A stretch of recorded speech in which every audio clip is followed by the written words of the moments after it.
सभी को स्वागतम पीएमसी चैनल। ब्रह्मर्षि पितामह को आत्मवंदन करके आह्वान करेंगे। प्रातः स्मरणीय आदि शंकराचार्य को आत्मवंदन करके हमें उन्हें यहाँ सभा में बुलाएंगे, उनकी ऊर्जा को महसूस करेंगे और सभी प्रेक्षक मित्रों को मेरा खूब खूब प्रणाम, आत्मवंदन। तो हम एक बार प्रार्थना कर लेंगे, फिर हम विषय में जाएंगे। सदा शिव समारंभान् शंकराचार्य मध्यमाम् अस्मदाचार्यपर्यन्तां वन्दे गुरुपरम्परां।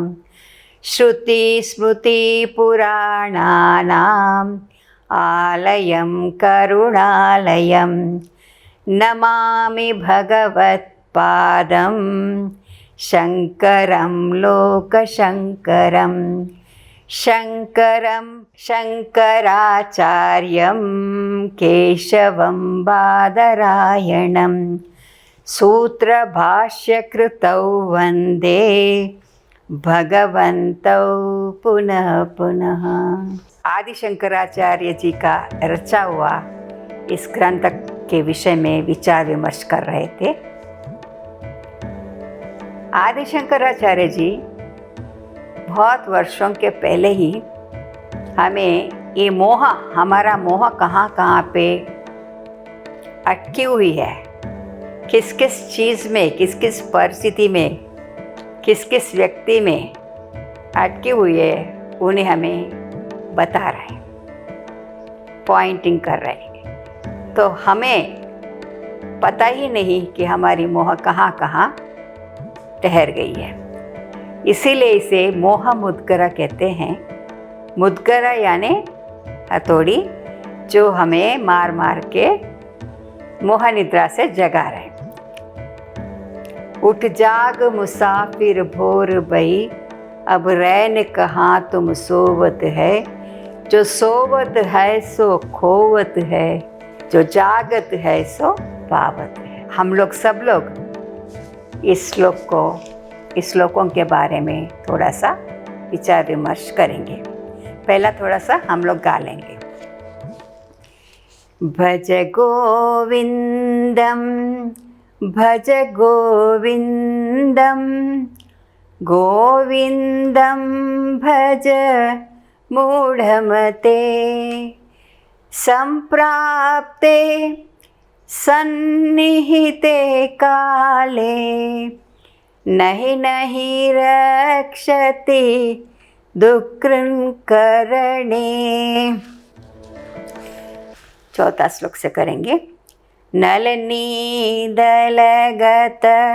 जलमति तरलम, तत्त्वजीवित मतिशय चपलम। विद्धि व्याधभि मानक्रस्तं, लोकं शोक हतं च समस्तं। भज गोविंदम भज गोविंदम, गोविंदम भज मूढ़मते। यावत् वित्तो पार्जनसक्तः, तावत् निज परिवारो रक्तः। पश्याजीवति जर्जर देहे, वार्ता कोऽपि न पृच्छति गेहे। भज गोविंदम भज गोविंदम, गोविंदम भज मूढ़मते। यावत् पवनो निवसति देहे, तावत् पृच्छ गच्छति कुशलं गेहे गतवती वायो देहापाये भार्या बिभ्यति तस्मिन् काये भज गोविन्दं गोविन्दं भज मूढ़मते। शंकराचार्य जी ये जीवन की वास्तविकता को हमें समझा रहे हैं। ये जीवन जो है, हर एक व्यक्ति इस जगत में से क्या ढूंढ रहे हैं? सभी लोग सुख ढूंढ रहे हैं कि हमें किस चीज़ में सुख मिलेगी, किस चीज़ में सुख मिलेगी। सुख की प्राप्ति करने के लिए अनेक यातना करते रहते हैं। हमें लगता है कि धन हमें सुख देती है, तो जीवन भर हम धन कमाने में लगते हैं और मान प्रतिष्ठा हमें मिले, इसके लिए हम यत्न करते रहते हैं, इसके पीछे भागते रहते हैं। हम सोचते हैं कि इनको पाने से हमको सुख मिलेगी। तो इस तरह हमारी सुख है ना, बाहरी चीज़ों में, बाहरी परिस्थितियों में, बाहरी व्यक्तियों में भागती रहती है जीवन भर। तो ये जीवन की वास्तविकता क्या है? क्या सचमुच हमें इन चीज़ों से सुख मिलेगी? एक बार विचार करना है। ये विचार करने के लिए हमें आदि शंकराचार्य बता रहे हैं। तो एक बात निकल के आती है कि हम सुख ढूंढते हैं जब तक वो हमें सुख देती है, और जब वही चीज़ हमें दुख देने लगेगी तो हमें उसे द्वेष करते हैं। ये राग और द्वेष दोनों के पीछे पूरी जिंदगी हमारी व्यर्थ हो जाती है। तो हम सोचते हैं कि स्वार्थ हर किसी में है। हाँ, हर किसी में है। हर किसी व्यक्ति, एक घर के हो या बाहर के हो, वो स्वार्थ के लिए हमें प्रेम करते हैं, और जिस दिन हमें उस व्यक्ति को, उस घर वालों को सुख देने लायक नहीं रहते हैं, फिर वो हमें द्वेष करते हैं। तो क्या ये सच बस हो सकती है? ऐसा कैसा होता है कि हमारा ही घर वाले इतना स्वार्थी हो गए कि हमें इसीलिए प्रेम करते हैं? हाँ, इसीलिए प्रेम करते हैं। ये नग्न सत्य जो है वो पचाने में बहुत कठिन लगती है, लेकिन जीवन की वास्तविकता यही है।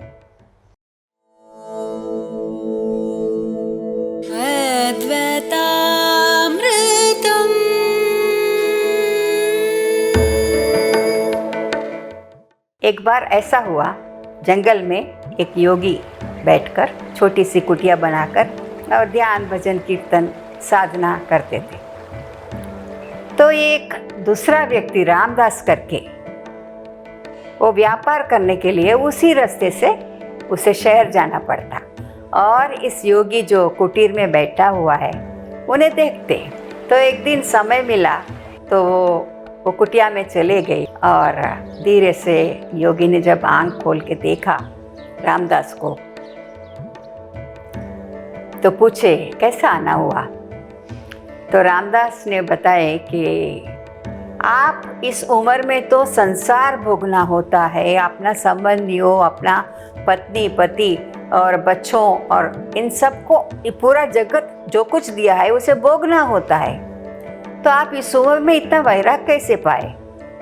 तो स्वामी जी, योगी जी हंस पड़े और बोले, मैं तुम्हारा प्रश्न का जवाब जरूर दूंगा, लेकिन तुम्हारा चेहरा देखकर मुझे कुछ कहने को मन हुआ कि तुम अगले 7 दिन में तुम्हारा मृत्यु होने वाली है। क्या कह रहे हो योगी जी? 7 दिन में मेरा मृत्यु? कैसे? आप मजाक तो नहीं कर रहे हो? नहीं नहीं, मैं मजाक क्यों करूँगा, मैं सच बता रहा हूँ। तुम्हारा चेहरे देखकर मैं सच बता रहा हूँ, 7 दिन में तुम्हारा मृत्यु होने वाला। अच्छा, तो वो बहुत चिंतित हो गए और कहने लगे, तो अब मैं क्या करूं? तो योगी जी बताए, आप वापस घर चले जाओ और जो भी आपका कर्तव्य है वो निभा के, जो भी आपको आपका घर वालों को कहना है वो कह के, फिर आप 7 दिन में अपना देह छोड़ सकते हो, देह छूट जाएगी। तो चिंता में चले गए घर पे और अपना कमरे में बंद होकर सोचने लगा। स्वामी जी ऐसे बोले, मैं कैसे बताऊं, मैं कैसे उन लोगों को संभालूं, इतना बड़ा दुख की बात मुझे पता लग गया, मैं कैसे इनको बताऊं। तो बहुत चिंता होने लगी, लेकिन फिर भी उन्हें तो बताना ही होगा, क्योंकि कुछ कर्तव्य बाकी थे। बच्चों को कुछ सौंपना होगा, बच्चों को कुछ शिखामण उपदेश देना होगा, कैसे जीना चाहिए, ये सब काम बाकी था। इसीलिए वो अपना कमरे में से बाहर आए और सबको बुलाए, घर के लोग। पत्नी भी थे, 2 बच्चे भी थे, बेटी भी थी, पोता पोती भी थे, सब लोग थे।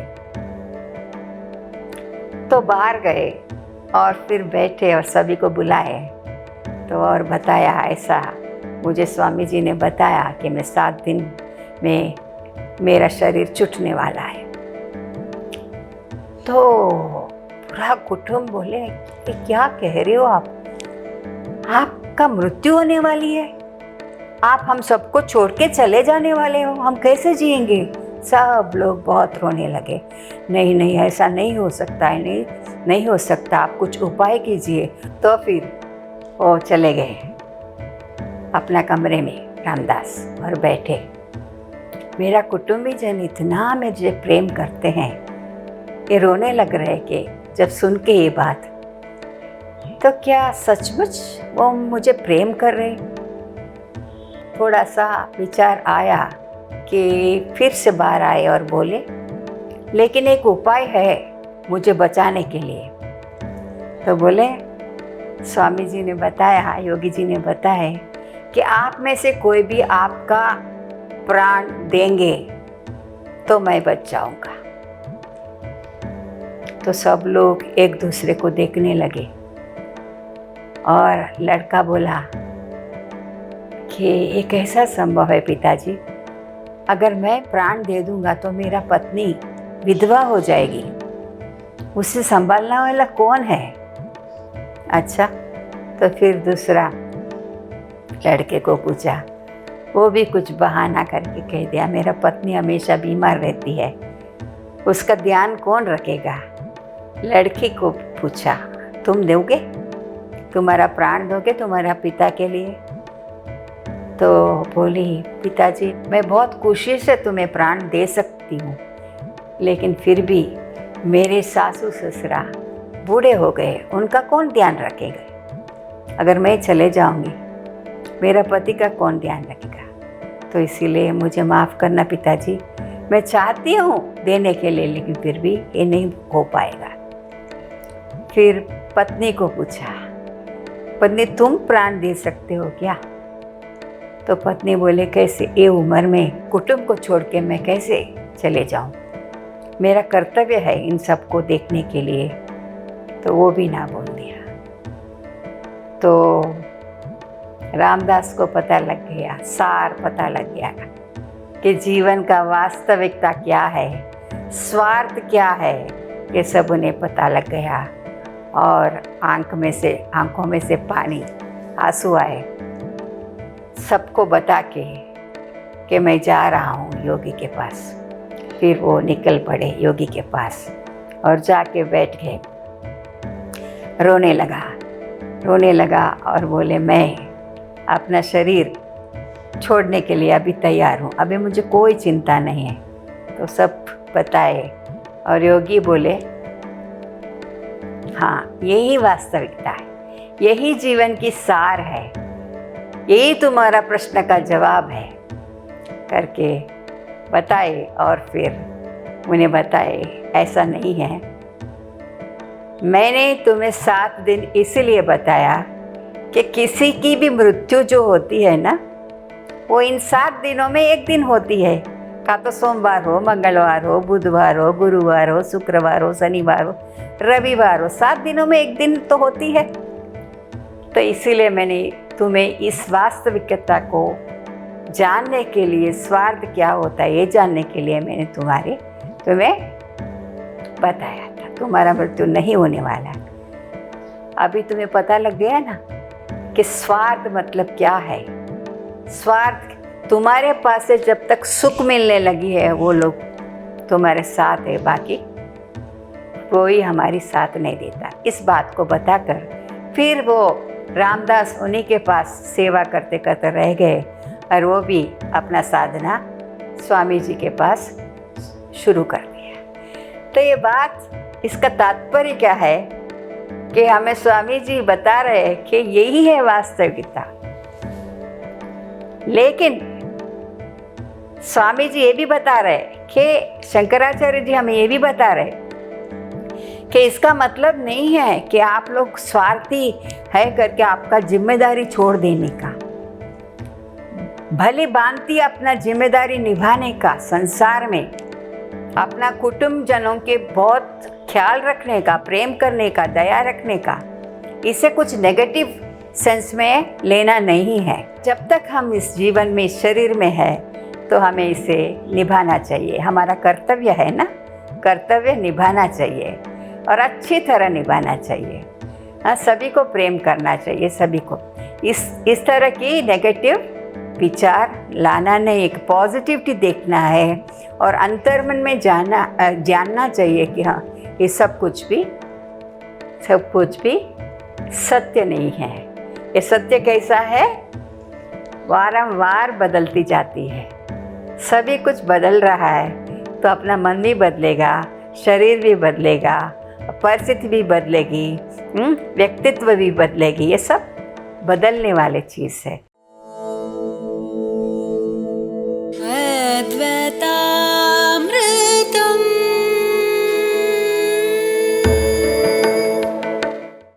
तो बहुत ही सुंदर बात हमने बताई कि संबंधों की सत्यता क्या है और स्वार्थ क्या है।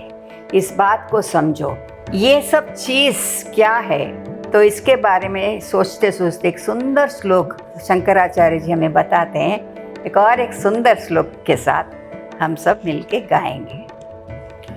बालस्तावत् क्रीडासक्तः तरुणीस्तावत् तरुणीसक्तः वृद्धस्तावत् चिन्तासक्तः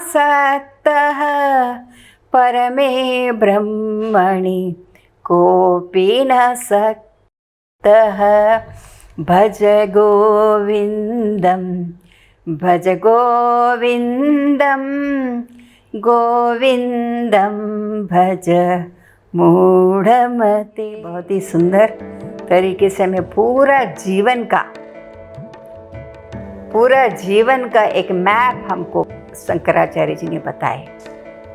बालावस्था में, क्रीड़ा में, खेल में उसकी आसक्ति है तो उसी में वो खुश रहता है।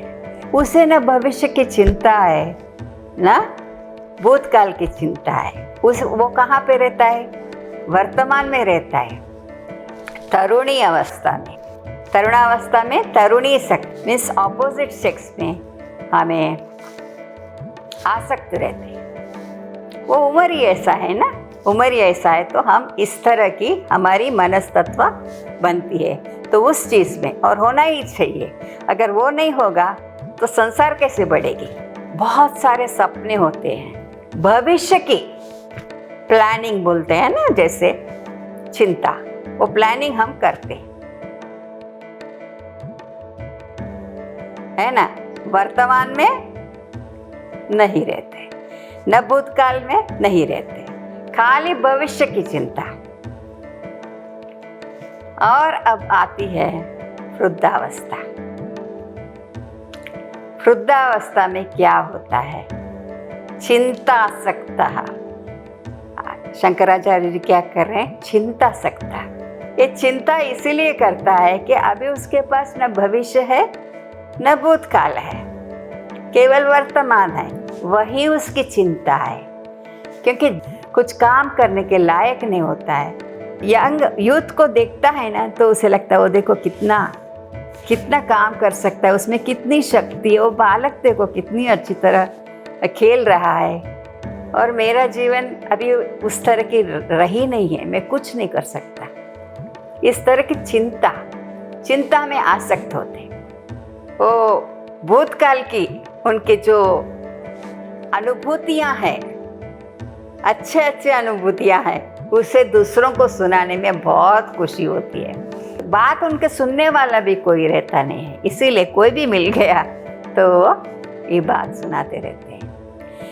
और फिर लास्ट में शंकराचार्य क्या कहते हैं कि परमे ब्रह्मणि कोपि न सक्तः। देखिए वो ब्रह्म क्या है, वो ब्रह्म में आसक्ति किसी को क्यों नहीं है? वो ब्रह्म कौन है, क्या है? सब लोग कहते हैं कि मैं ही ब्रह्म हूँ, मुझ में ही वो चैतन्य है, वो क्या है? इस जो विचारधारा है, व्यक्ति को ये विचार करना चाहिए कि एक अलग प्रकार से विचार करना चाहिए कि मैं अभी ब्रह्म को जानूं।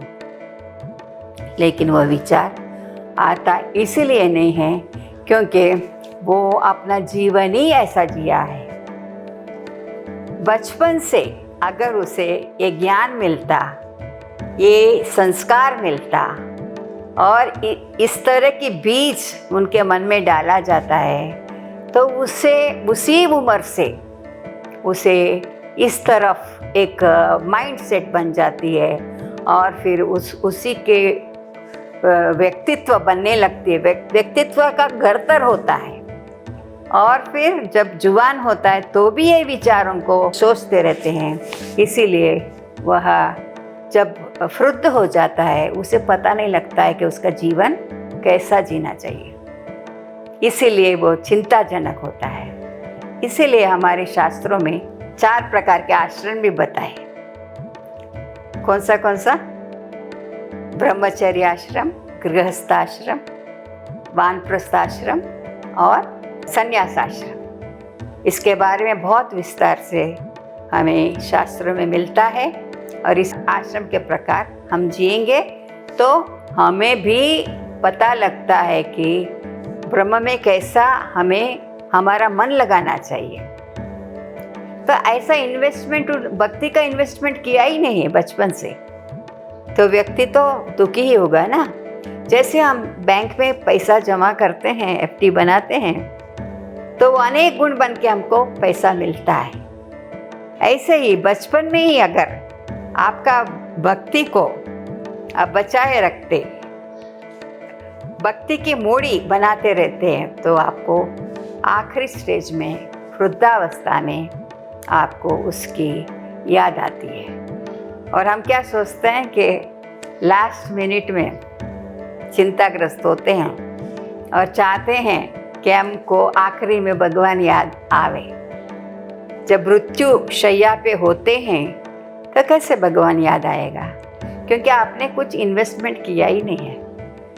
तो पहले से आप करते रहोगे, उसी चिंतन में रहोगे और हमें वृद्धावस्था में और क्या काम है, इसी काम को हम करते रहेंगे तो हमने जो कुछ भी पाया है वो भी हम दूसरों को दे सकते हैं, जैसे पत्री जी बताते हैं ना कि हम लोग जो ध्यान करते हैं, ध्यान से बहुत कुछ पाया है तो हमारी ऋण बन जाती है, ऋषि ऋण बोलते हैं इसको। तो ऋषि ऋण क्या होती है? हमने जो भी कुछ पाया है वो हमें दूसरों को दे। तो इस तरह की हमारी ऋण भी अलग हो जाती है और हम कर्ता भाव से भी हट जाते हैं। ठीक है, तो ये सब अच्छे विचारों को हम करते रहना चाहिए, सुनते रहना चाहिए और इंट्रोस्पेक्शन, सेल्फ इंक्वायरी करते रहना चाहिए, तो हमें पता लगता है कि हम कहाँ पे खड़े हैं। तो बहुत ही सुंदर तरीके से शंकराचार्य जी हमें बताते हैं कि हमें क्या करना चाहिए। और ये 4 आश्रम जो मैंने बताया उसके विस्तार हम अगले हफ्ते करेंगे। TMC चैनल में बने रहिए। फिर मिलेंगे अगले हफ्ते।